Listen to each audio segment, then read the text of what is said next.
From the outside, James and Rebecca Carter looked like the kind of couple people envied. Their friends used to call them picture perfect. He was tall, soft-spoken, a successful architect whose steady demeanor put others at ease. She was lively, charming, the kind of woman who could make an entire room lean in with just her smile. Their marriage, at least to neighbors and colleagues, seemed as solid as the foundation of the home James had designed for them on the edge of town. I remember the first time I saw them together in an old photograph. James's hand rested protectively on Rebecca's shoulder while she leaned into him, eyes gleaming, as though she had won the prize every woman wanted. People who knew them swore they were in love, a love that seemed unshakable. But photographs, like memories, can be deceptive. When James spoke about his wife, there was warmth in his tone, yet a peculiar pause always followed, a hesitation that most wouldn't catch. "Rebecca, she's the light of my life," he once said in an interview. But his eyes flickered downward, almost as if searching for the right words, or hiding from the wrong ones. That tiny sliver of silence told a different story, one that friends and neighbors dismissed at the time. Rebecca, on the other hand, described James in ways that felt rehearsed. "He's dependable, reliable, a good man." Compliments, yes, but strangely hollow, as though she was listing qualities on a resume rather than speaking about the man she shared her life with. She never called him passionate, never called him exciting, and though she smiled when she spoke his name, there was a coolness behind her eyes, a distance most people chose to ignore. At dinner parties, guests noticed small things. The way James would reach for her hand, and she would pull away too quickly. The way Rebecca laughed a little too hard at another man's joke, while James sat quietly, pretending not to notice. These weren't red flags to outsiders. They were quirks of a long marriage, people thought. But together they painted the faint outline of something darker. Behind closed doors, cracks widened. James kept meticulous records of his projects, every blueprint neatly filed, every note precise. He valued order, but Rebecca, she thrived on chaos. Credit card bills stacked up with charges James couldn't explain. Late-night phone calls ended when he walked into the room. Trips to visit friends stretched longer than planned. Still, James convinced himself it was nothing. Love, after all, demanded trust, or at least the illusion of it. Yet he admitted much later that a part of him always knew something was wrong. "It was the way she looked at me," he said, his voice low. "Like I was temporary." From the outside, they still played their roles flawlessly. On Sunday mornings, they sat side by side in church pews, Rebecca's hand resting delicately on his arm. On social media, her posts painted a portrait of bliss. Vacations on the coast, anniversary dinners, smiling selfies with captions like, "Ow, forever." Nobody saw the tension simmering beneath the surface, the silent battles fought behind drawn curtains. In truth, theirs was not a marriage built on forever. It was a performance, carefully curated, expertly staged, but fragile. And like any performance, it could not last forever. The neighbors would later say they wished they had looked closer, that they had noticed how Rebecca's smile seemed sharper than it should have been, that James's eyes carried a weight too heavy for a man supposedly living a dream. But hindsight is cruel. It reveals what was always there, but too easy to ignore.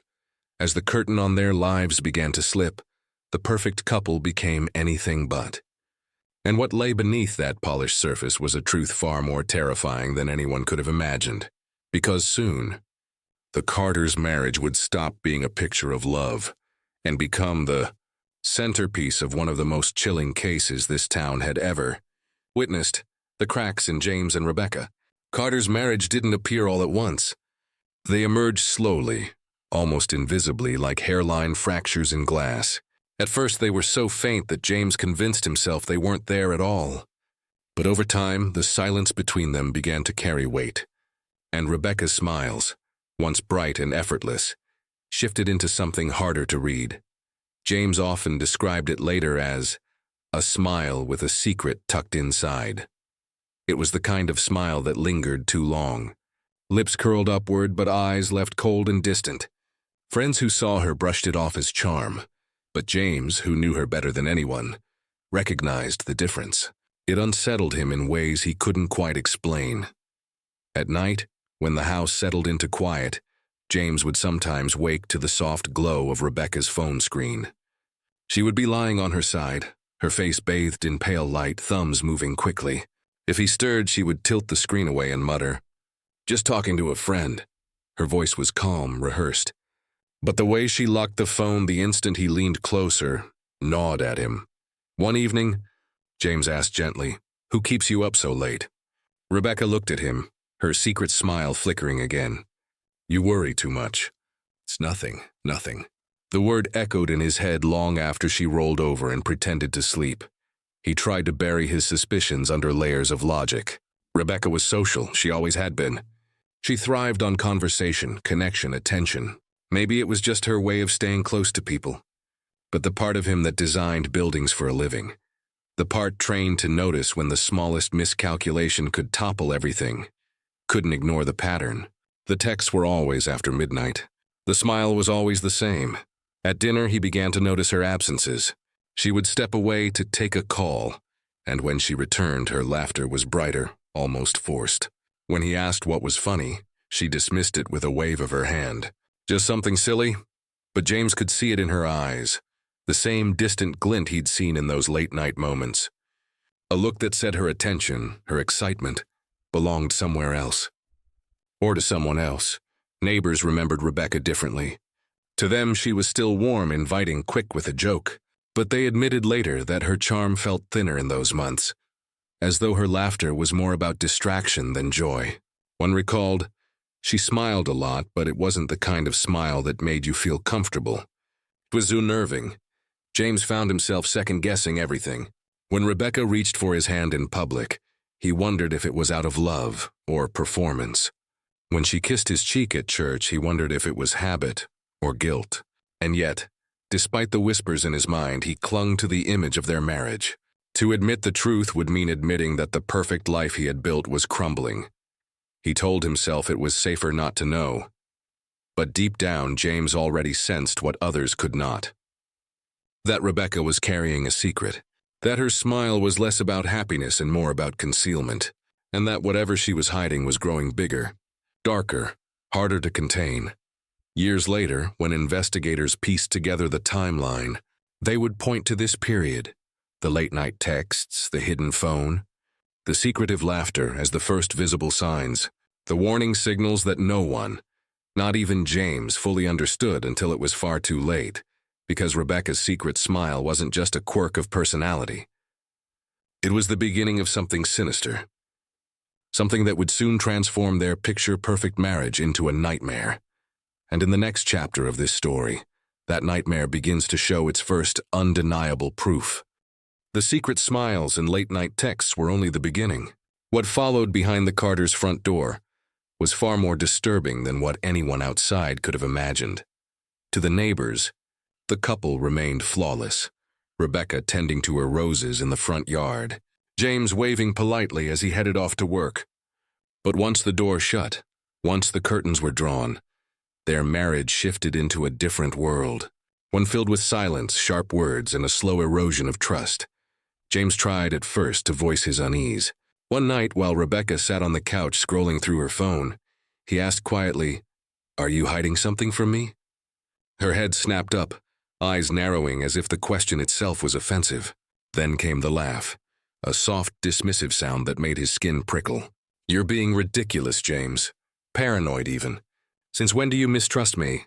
The conversation ended there, not because he was satisfied with her answer, but because he had learned how quickly his doubts could be turned against him. Whenever he brought up the late-night texts or the secretive calls, Rebecca didn't just deny it. She made him question himself. "You really think I'd betray you?" she whispered one night, tears welling in her eyes. "After everything we've built?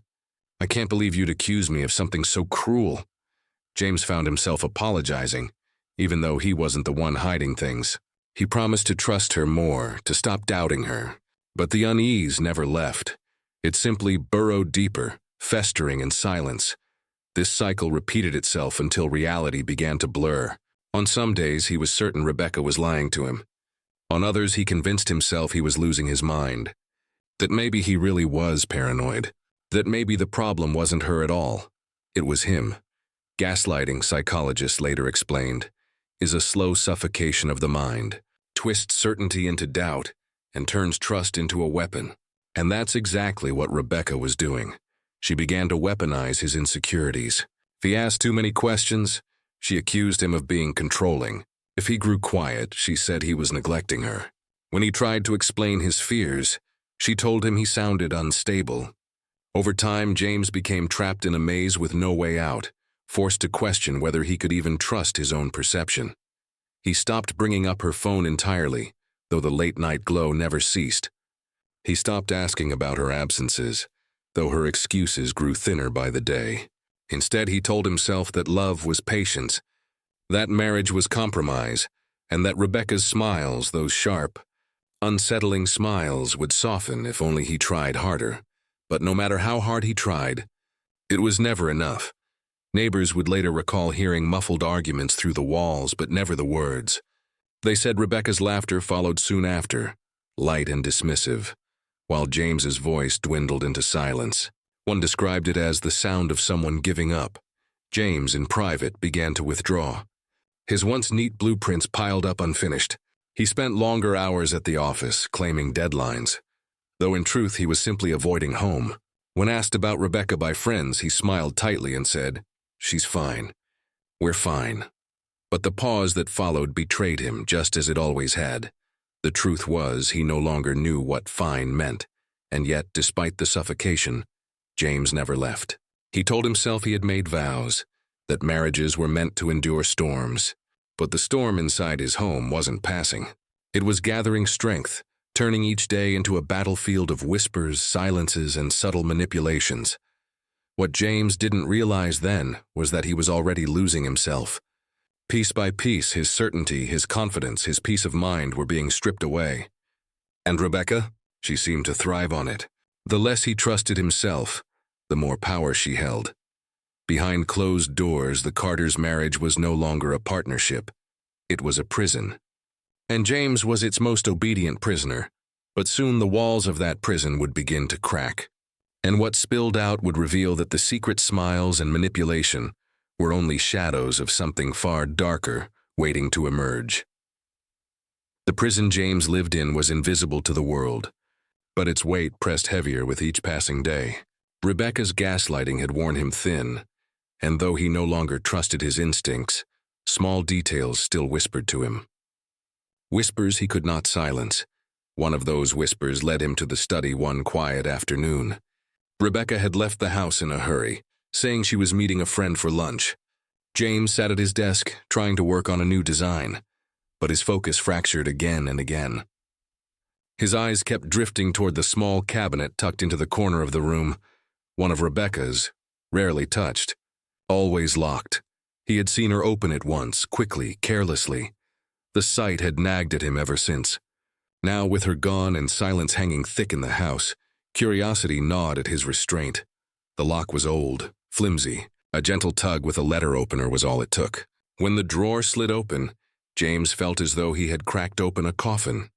Inside lay a scattered collection of items, each more unsettling than the last. The first thing he noticed were photographs, old, worn at the edges but carefully preserved. They weren't of family vacations or birthdays. They were of Rebecca. Rebecca at restaurants. Rebecca in dim hotel rooms. Rebecca smiling but never at the camera, always at whoever stood behind it. Beneath the photographs were letters.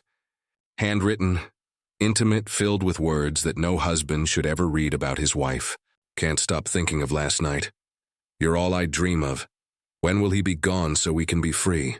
James's throat tightened as he read, his hands trembling. The handwriting was unfamiliar, the tone unmistakable. These were not friendly notes. They were confessions of desire, of betrayal, of plans whispered between two people who should never have been close. And then came the final item. A phone. Small, older, one he had never seen Rebecca use. He powered it on, heart thundering, and within moments the screen lit with a series of unread messages. Each one was like a knife. Same time tonight? Don't let him catch on. Soon. It'll just be us. The contact name was saved under something innocuous. Work. But the words were anything but professional. James sat frozen, the room spinning around him. Every suspicion he had buried, every doubt she had dismissed as paranoia, lay before him in undeniable form. He wasn't crazy. He wasn't imagining things. Rebecca was lying. For a brief moment, rage flared in him. Rage at her deceit, at the way she had twisted his reality. But just as quickly, fear followed. Because betrayal alone could not explain the careful secrecy of that drawer, the second phone, the deliberate lies. This wasn't casual. It was calculated. He shoved the drawer shut and locked it again, his breath shallow, his hands clammy. When Rebecca returned later that day, he said nothing. She breezed into the room, kissed his cheek, and asked how his work was going. James forced a smile, though every word lodged in his throat. Now he knew the truth, or at least a fragment of it. But what was he supposed to do with it? Confront her and risk her turning the blame back on him again? Pretend ignorance and live with the torment of knowing? That night, lying beside her in bed, James listened to the rhythm of her breathing. She looked peaceful, her face soft in the dim light, but all he could see were the photographs, the letters, the messages. All he could hear were the words, "When will he be gone?" And for the first time, James wondered if her betrayal wasn't simply about love or lust. Maybe it was about something much darker. The locked drawer had not just exposed Rebecca's secrets.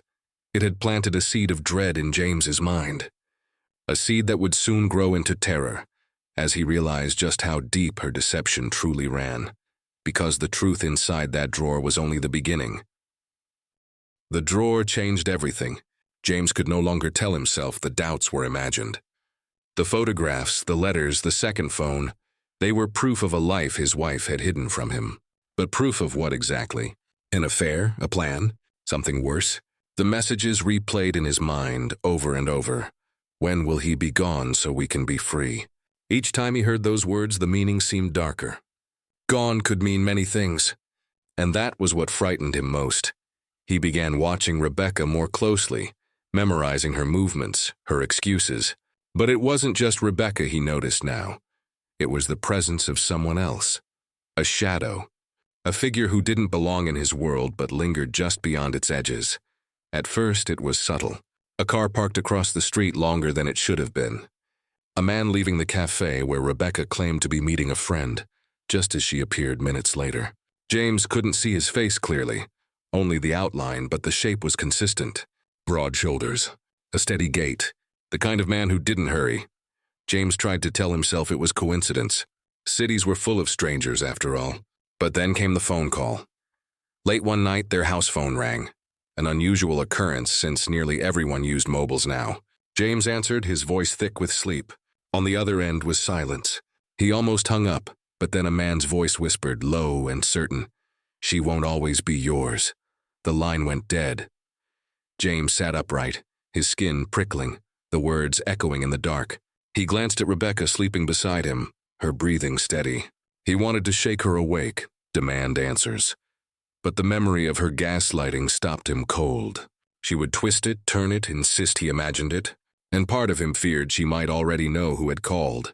From that night on, James felt hunted. The stranger's presence followed him in places he once felt safe. Walking to his office, he caught sight of the same broad-shouldered figure, reflected in a shop window. Driving home, headlights lingered too long in his rearview mirror, always near, never close enough to confront. James's obsession grew. He began checking Rebecca's phone records when she wasn't home, searching for numbers he didn't recognize. He pored over the letters again and again, studying the handwriting as if it could give him a name. But every discovery only deepened the mystery. Who was this man? Was he a lover from Rebecca's past? A colleague? Someone tied to her in ways James had never known? One evening, James followed Rebecca when she claimed she was meeting a friend for dinner. He parked 2 streets away and waited. His heart hammered as he saw her approach the restaurant, phone in hand. And then there he was, the stranger, standing at the corner, half hidden in shadow.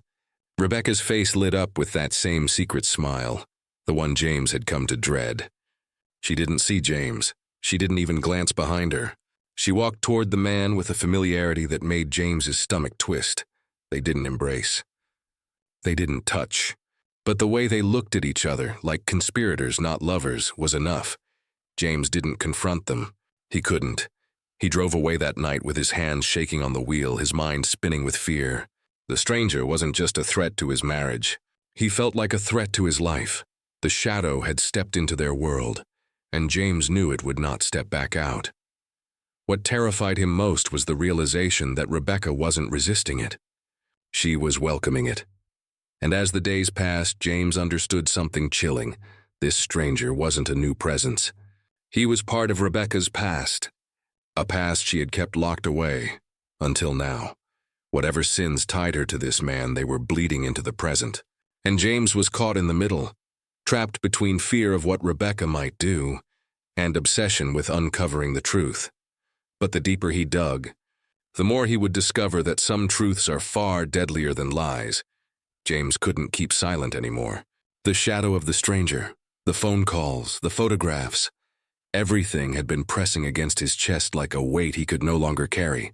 One night, the dam finally broke. Rebecca had just returned from another dinner with friends. She set her purse down on the counter, humming softly, her secret smile flickering. James stood in the kitchen doorway, his jaw tight, his hands clenched. "Who is he?" His voice was low, trembling. Rebecca froze, then slowly turned toward him. "Who is who?" "Don't play dumb with me," James snapped. "The man. The one you've been meeting. The one who calls this house at night. The one who leaves you smiling at your phone until 2 in the morning. Who is he, Rebecca?" For a moment, silence filled the room.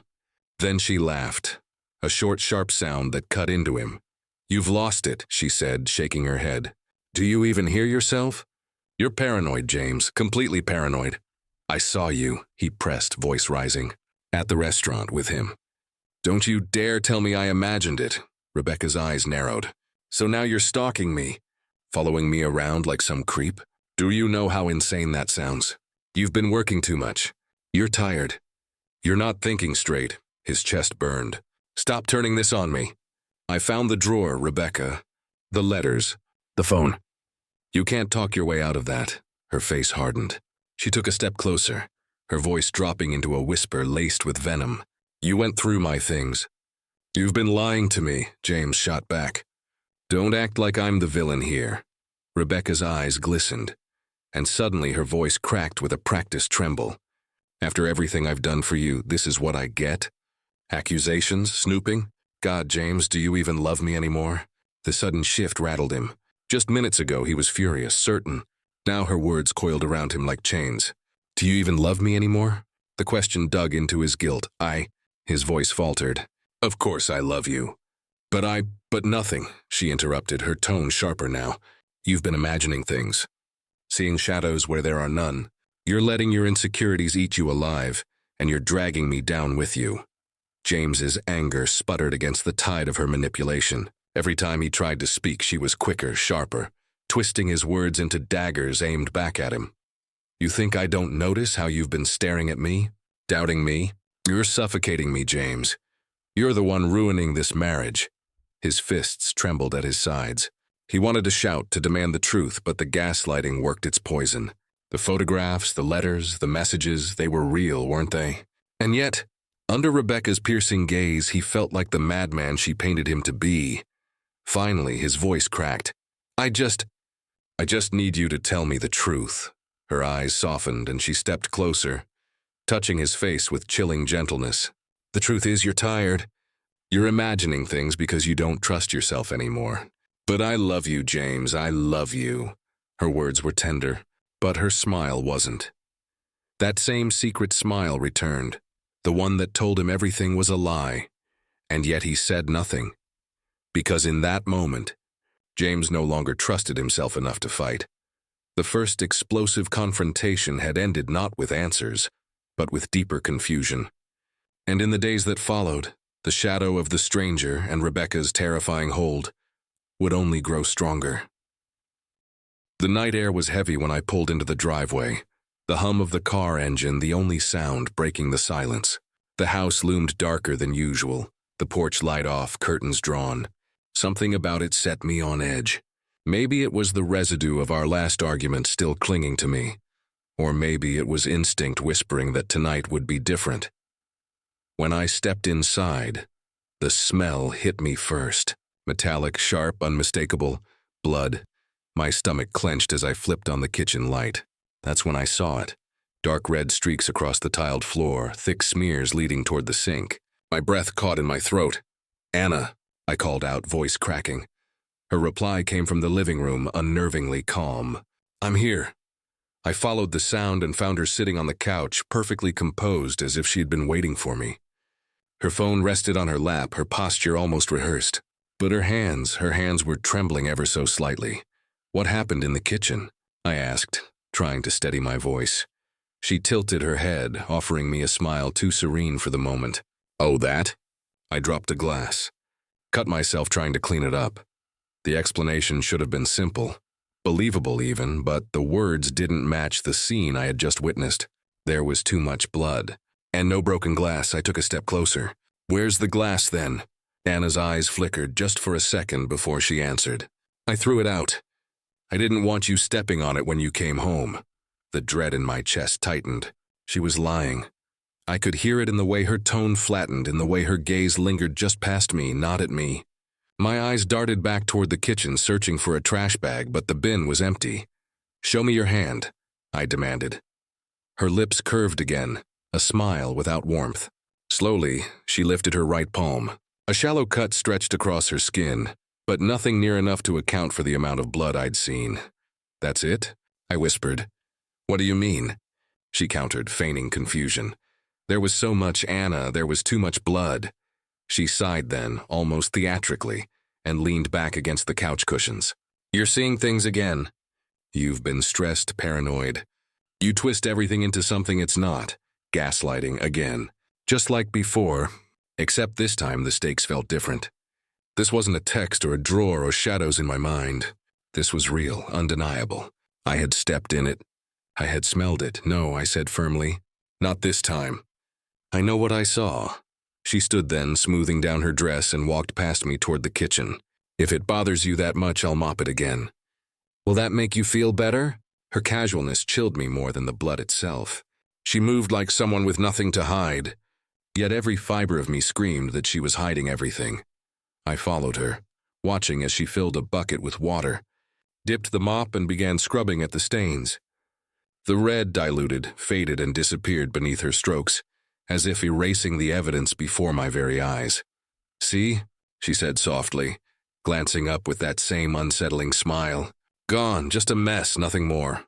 But I couldn't shake the image burned into my mind, the thick trail leading to the sink, the way it pooled near the corner.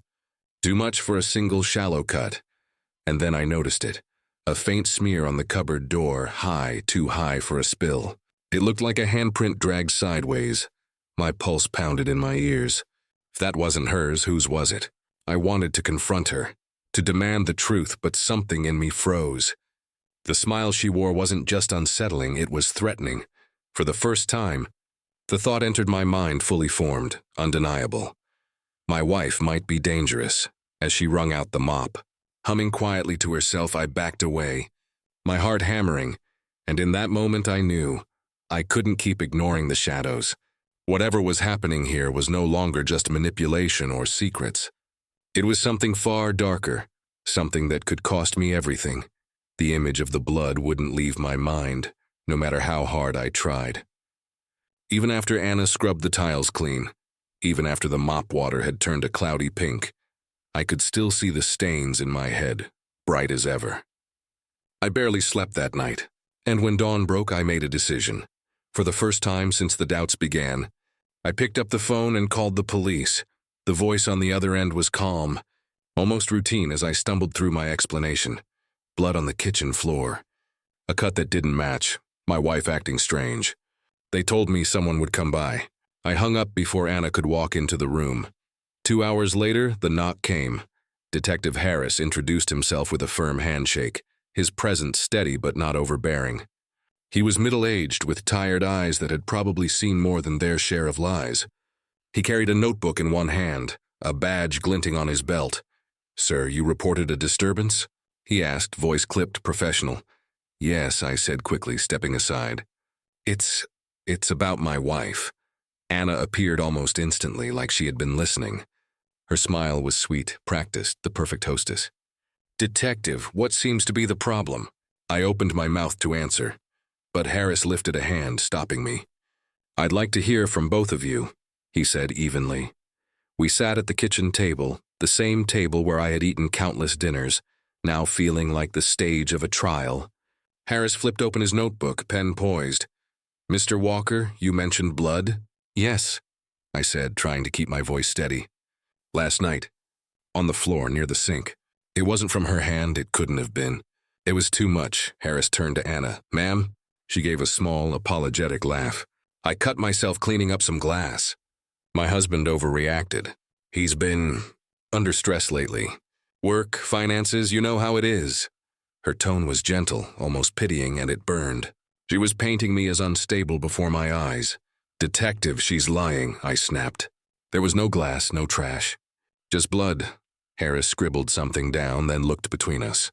His expression remained neutral, but I could feel him measuring, weighing. "Do you fight often?" he asked suddenly. The question caught me off guard. I mean, couples argue.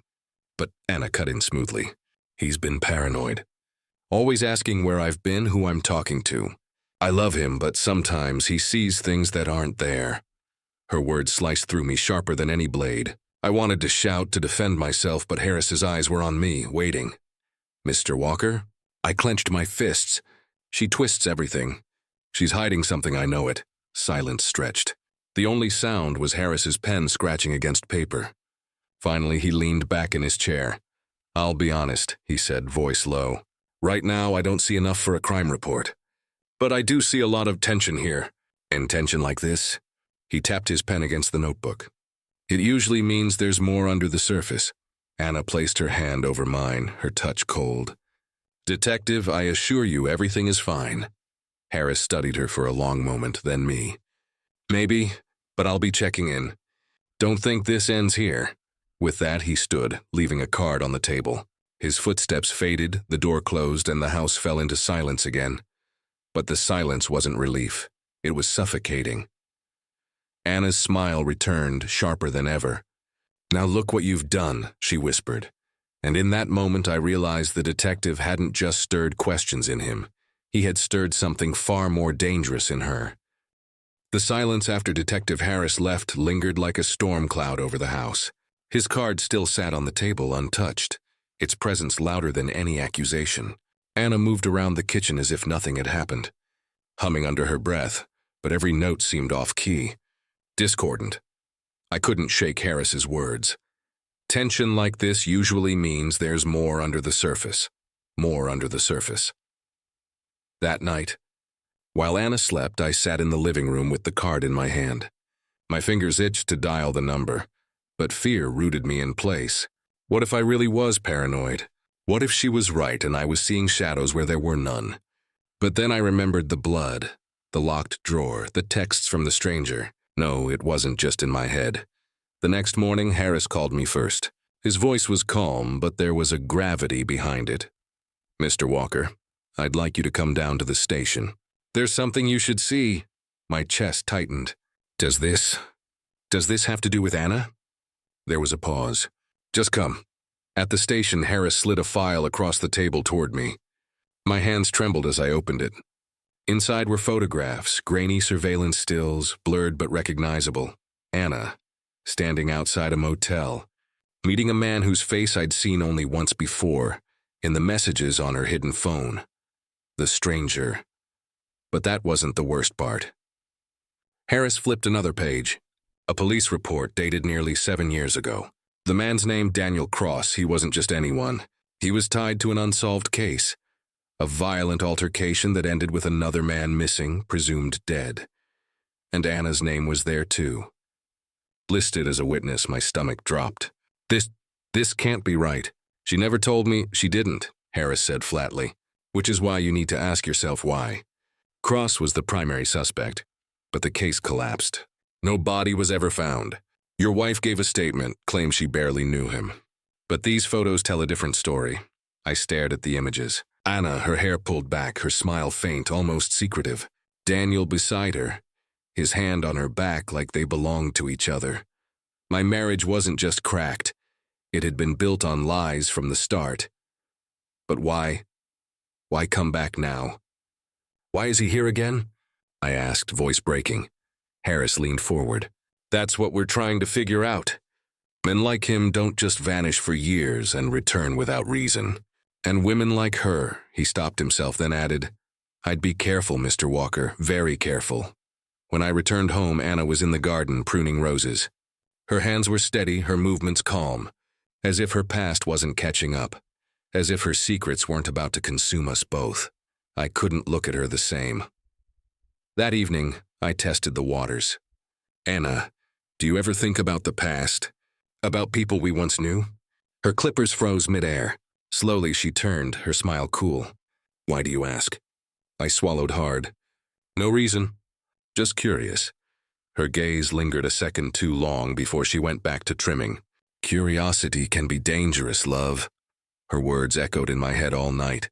The file Harris showed me lay hidden in my desk drawer. Each time I passed it, I felt its weight pressing against me. Evidence of her betrayal. Evidence of something darker than betrayal. Something criminal. And yet part of me still wanted to believe she had an explanation. That there was a reason she had hidden Daniel Cross from me. A reason the blood on the floor and the locked drawer weren't the puzzle pieces I feared they were. But deep down, I already knew the truth. Anna wasn't the woman I thought she was. She never had been. And now, with the past clawing its way back into the present, I had to decide whether to stay silent or risk becoming the next missing piece in her story. Sleep had become impossible. Every creak of the floorboards, every shadow stretching across the walls made my chest tighten. The file Harris gave me was still hidden in my desk, but its contents haunted me, as if the papers whispered from the drawer. Anna's name tied to Daniel Cross, her picture beside his. It was undeniable.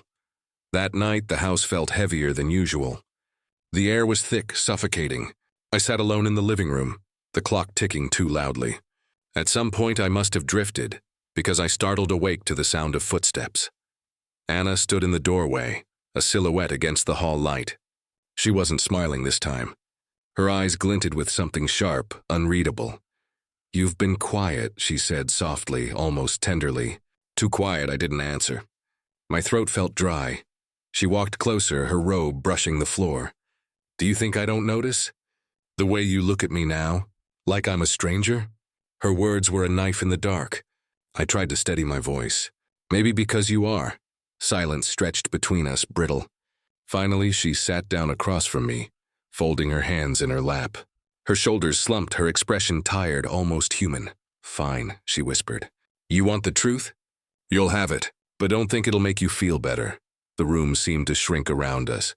I met Daniel years before you, she began, her voice flat. He wasn't just some fling. He was everything. Charming, dangerous, alive in a way you'll never understand. But he had problems, anger, control. When things went bad, they went very bad. Her eyes flickered, and I couldn't tell if she was holding back tears or summoning them. There was a night, she continued, lowering her voice, when he hurt someone, badly. I told the police I barely knew him because what choice did I have?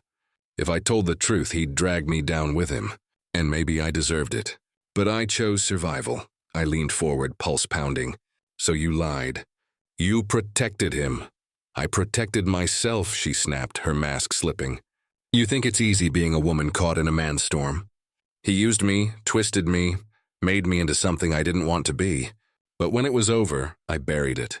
I buried him until... Her lips curved, faint but chilling. Until you started digging. The clock ticked louder. I wanted to ask 100 questions, but fear held me in place. Why is he back now? I finally managed, she laughed quietly, bitterly. Because men like him never really leave. He wants me again. He always will. And you... Her gaze cut into me. You were never supposed to find out.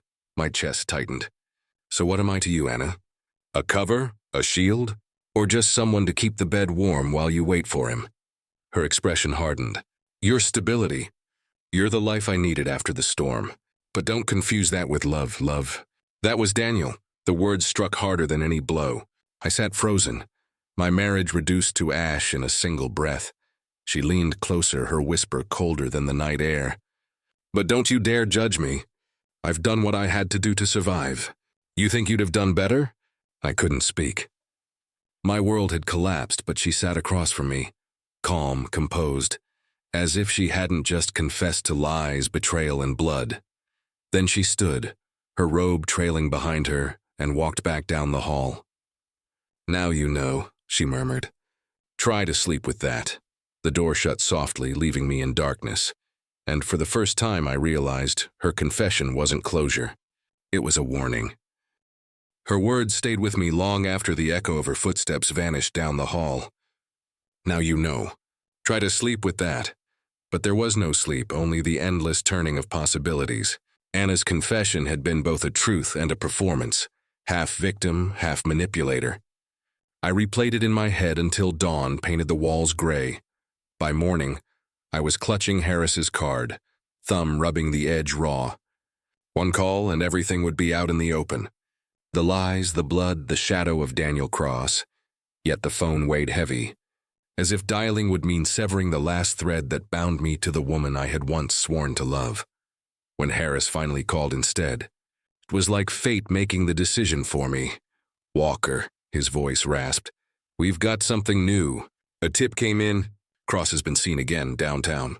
If your wife's tied to him, this may be our chance to prove it. I need you to cooperate." The more hesitation. I hesitated anyway. My mind split in two. One side craving justice, the other aching for the ghost of the marriage I thought I had. That evening, Anna sensed the shift. She poured me a glass of wine, her hands steady, her gaze piercing. "You're thinking of telling him, aren't you?" I froze. "What?" "Detective Harris," she said calmly. "I see it in your eyes. You think he's your savior. But listen to me." She leaned closer, her voice dropping to a whisper. "If I fall, I won't fall alone. You'll be dragged down with me. Every word I said last night can be turned against you. You think they'll believe you were just a victim? No, they'll say you knew that you stayed because you wanted to. You'll be complicit." Her words slithered into my chest. She wasn't just fighting for herself, she was binding me tighter. "Why are you doing this?" I whispered. "Why keep me trapped?" Her expression softened, strangely tender. "Because despite it all, I do care for you. You gave me peace when no one else could. You made me safe. Isn't that worth protecting?" Safe. The word rang hollow now, but some part of me still clung to it. That night, lying beside her, I thought of the life we had built. The dinners. The laughter that once filled the house. The quiet mornings with coffee and sunlight. Were those memories false? Or had they been real, just painted over with rot I hadn't noticed? When dawn broke, I drove to the station. Harris was waiting, his eyes sharp. "You ready to give me what I need?" I opened my mouth. The truth sat on my tongue, but so did the memory of Anna's hand brushing mine. The way her eyes once lit when she looked at me. The fragments of a love that, even if poisoned, had been mine. I said nothing. Harris studied me for a long moment, jaw tight. "If you're protecting her, you're making a mistake. Men like Cross don't stop. Women like her don't change. Sooner or later, you'll pay the price." I left without answering. When I got home, Anna was waiting at the window. She smiled. Not the cold, mocking smile I'd grown used to, but something gentler, almost grateful. "See?" she murmured as I stepped inside. "You chose us," I didn't reply. I just stood there, caught between relief and dread, between the weight of justice and the pull of love, because the truth was, I hadn't really chosen at all. I had only delayed the inevitable. As night fell again, the house wrapped itself around us like a secret. And I realized that sometimes the scariest prison isn't the one built of bars and laws. It's the one you build yourself, brick by brick, out of devotion, fear, and silence. Justice or love. In the end, I chose neither, or perhaps I chose both.